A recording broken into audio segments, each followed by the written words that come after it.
ভাৰতবৰ্ষৰ সৰ্ববৃহৎ দলং ধলা শদিয়াৰ ভূপেন হাজৰিকা সেতুত ফাট নৱযুগ ইঞ্জিনিয়াৰিং কোম্পানীয়ে নিৰ্মাণ কৰিছিল এই সেতুখন 2017 চনৰ 27 মেত উদ্বোধন কৰিছিল প্ৰধানমন্ত্ৰী নৰেন্দ্ৰ মোদীয়ে বৰ্তমান চেকুৰা কোম্পানীয়ে চোৱাচিতা কৰা দলংখন যোৱা 2 দিন ধৰি মেৰামতি কৰি থকা বুলি বিশেষভাৱে জানিব পৰা গৈছে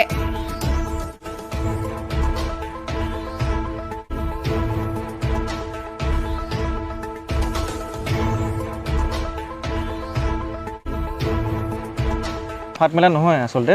এটো আমাৰ ব্ৰিজখন হৈ গ'ল আমাৰ হেতু এক্সপেন্ড মই আপোনাক লোকেশনটো ওচৰৰ পৰা দেখাব পাৰো নি বস্তুটো চাই ল'ব ন লোকেশনটো এটো আমাৰ হৈ গ'ল এপ্ৰোচ লেব এখন আমাৰ 3.8 মিটাৰ এখন আছে লেংথৰ যোনটো আমি বৰ্তমান তলত আমি যোনটো মানে এটা ৰেক্টিফিকেশন ৱৰ্ক এটা কৰি আছো এখন হল কানেক্টিং স্লেব এখন হল এপ্ৰোচ এখন কানেক্টিং এখন হল ব্ৰিজ তো কানেক্টিং স্লেবখনে আমাৰ হাইৱে আৰু ব্ৰিজৰ দুটা সংযুক্ত যোনখন কৰে কানেক্ট কৰে এখন কানেক্টিং স্লেব বুলি মানে ইঞ্জিনিয়াৰিং টাৰ্মত কোৱা হয় এখন আমাৰ যোনখন আমাৰ টোটাল এবাৰ্টমেণ্ট ৱালখন আছে ৰিটেনিং ৱাল তাৰ ওপৰতে বহি থাকে এখন এটা কভাৰ টাইপৰ তো তাত দুটা পইণ্ট আছে নহয় সেইটো মানে এটা ধৰক বহুত দিন পৰা আমি ধৰ ইয়াত বেৰিকেড কৰিছোঁ মানে পুলিচ চেক পোষ্ট কাৰণে আমি বেৰিকেশ্যন কৰিছোঁ তো তাত কণ্টিনিউ ধৰক 2-3 ইয়াৰ্ছ পিছত মুভমেণ্ট হোৱাৰ কাৰণে অকণমান এইটো আমি মানে 3 to 5 ইয়াৰ্ছ ভিতৰত যিকোনো বস্তু এটা কংক্ৰিটৰ এটা মানে ঘঁহনি খাই ফ্ৰিকশ্যন হৈ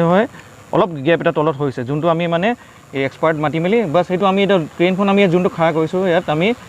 কালি যোনটো আমি কৰিলোঁ আমাৰ ধৰক প্ৰাইমাৰ কৰিলোঁ যোনটো হাৰ্ড ছেটিং চিমেণ্ট হয় যোনটো নৰ্মেল চিমেণ্ট নহয় আৰু হাৰ্ড ছেটিং ফাষ্ট ছেটিং হয় সেই বস্তুটো আমি ইয়াত ফিলিং কৰি মানে ক্ৰেইনখন জাষ্ট ছাপৰ্ট কাৰণে দি থৈছোঁ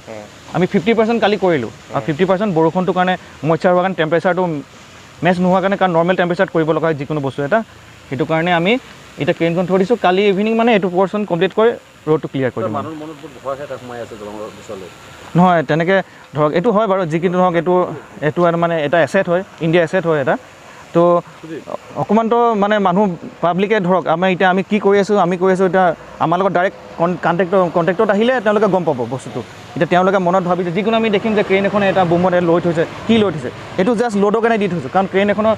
খালি ক্ৰেইন এখন লোড একো নাই ইয়াত যিহেতু দুটা কিউব লগাই দিছোঁ ইয়াত 2 টন লৈ 4 টন যি লোড দি থৈ দিছে বস্তুটো তাৰ নিজৰ লোডটোৰ লগত ইনক্লুডেড কৰি পিনে এইটো ফটানৰ পৰা কি ব্ৰিজৰ ওপৰত কিবা এফেক্ট আহিব পাৰে না এইটো ব্ৰিজৰ লগত ষ্ট্ৰাকচাৰৰ একো লেনদেন নাই কাৰণ আমাৰ এবাৰ্টমেণ্ট হৈ গ'ল এইটো এবাৰ্টমেণ্ট আৰু P1 যোনটো লাষ্ট পিলাৰ হয় P183 সেইটো পাৰ্ট আছে এইটো কানেক্টিং স্লেব আপোনালোকে ওচৰৰ পৰা চাব পাৰে 3.8 মিটাৰ লেংথৰ হয় এইটো এটা বেলেগ পাৰ্ট জাষ্ট কভাৰ হয় এইটো মুভমেণ্ট কৰিব নালাগে কাৰণ যিহেতু আমি এতিয়া ধৰক বহুত দিনৰ পৰা আমি বেৰিকেড কৰি শ্ল' ট্ৰেফিক ডাঙৰ লোড গাড়ী যায় তো কণ্টিনিউ ওৱান ছাইডেড কৰি থোৱাৰ কাৰণে এইটো ছাইডে হৈছে নহ'লেতো A1তো হ'লহেঁতেন এইটোৰ পৰা হ'লহেঁতেন এইটোৰ পৰা থোৱা নাই অল্টাৰনেট আমি চেঞ্জ কৰি থাকিব লাগে আৰু 3 to 5 ইয়াৰ্ছত যিকোনো এটা আমি মানে প্ৰিভেণ্টিভ মেইনটেনেঞ্চ হিচাপে আমি ৰুটিন মেইনটেনেঞ্চ আৰু এইটো আমি গৈ পিনে ধৰক ক'ৰবাত কি ৰিপেয়াৰ থাকিলে আমি উঠাই মেলি এইটো ক্লিয়াৰ কৰিব লাগিব যিহেতু আমাৰ মেইনটেনেঞ্চ কাৰণে আমি পাৰ্পছৰ কাৰণে ইয়াত বৰ্তমান কাম কৰি আছোঁ ইয়াৰ কাৰণে ক'ৰবাত বাহিৰৰ টীম নহয় তেওঁলোকৰ এটা যোনটো ধৰক আমি এতিয়া যোনটো ইয়াত মেটেৰিয়েল ইউজ কৰিছোঁ চিকা কোম্পানীৰ যোনটো আমি গ্ৰাউটিং কৰিছোঁ সেই কোম্পানী এক্সপাৰ্টবিলাক আমি মাতি পিনে এটা ফিলিং কৰিব কাৰণ আমি মেইনটেনেঞ্চ ৱৰ্কবিলাক কৰিম কি হ'ল প্ৰব্লেম হ'ল আমি ডিফেক্টবিলাক চাই পিনে আমি ওপৰত ধৰক আমাৰ মিনিষ্ট্ৰীক আমি ৰিপৰ্ট কৰোঁ এতিয়া কোনটো কোম্পানী আছে এতিয়া আমাৰ প্ৰজেক্টটোৰ নাম হ'ল ধলা ইনফ্ৰা প্ৰজেক্ট লিমিটেড